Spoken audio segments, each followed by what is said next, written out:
video, we're going to take a deep dive into two of the most important mechanics in Minecraft PvP, S-tapping and W-tapping.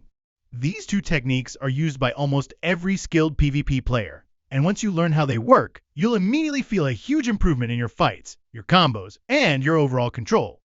What makes knockback important? Before we talk about the techniques themselves, let's quickly understand why knockback matters. Knockback isn't just about pushing your opponent away. It's about creating space, keeping control, breaking enemy pressure, and starting combos that prevent your opponent from hitting you back.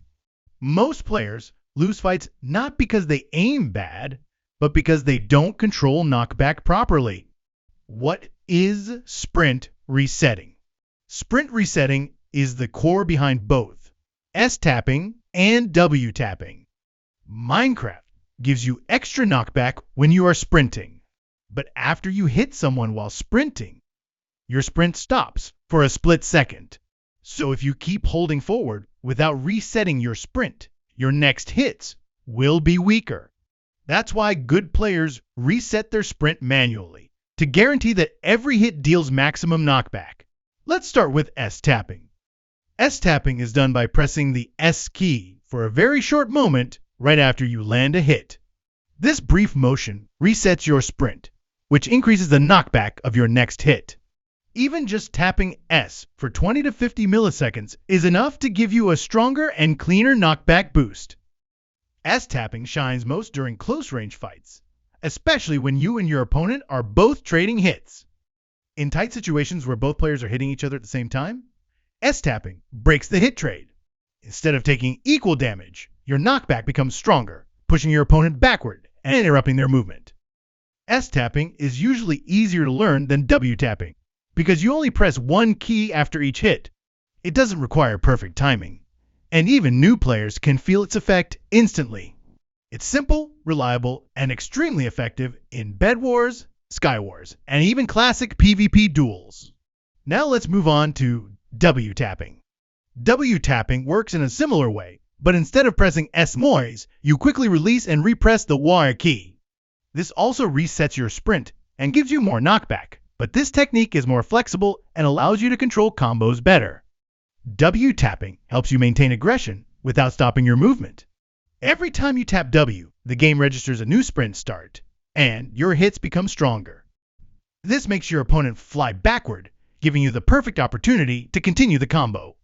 You can chase your opponent while controlling knockback. You can keep pressure without losing movement. It gives more consistent combo potential. It works perfectly with strafing. It helps keep your opponent in the air longer. This is why almost all high-level players use W-tapping as their main technique. S-tapping is great for breaking hit trades, close-range fights, gaining instant control, fighting on bridges, or small spaces. W-tapping is great for starting combos, keeping distance, staying aggressive, controlling where your opponent moves, combo locking your enemy. Here's where things get interesting. You don't have to use only one technique. The strongest PvP players mix S-tapping and W-tapping, depending on the situation. Start a combo with W-tapping.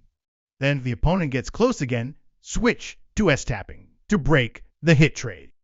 Then go back to W-tapping to continue the combo. So here's the ultimate comparison.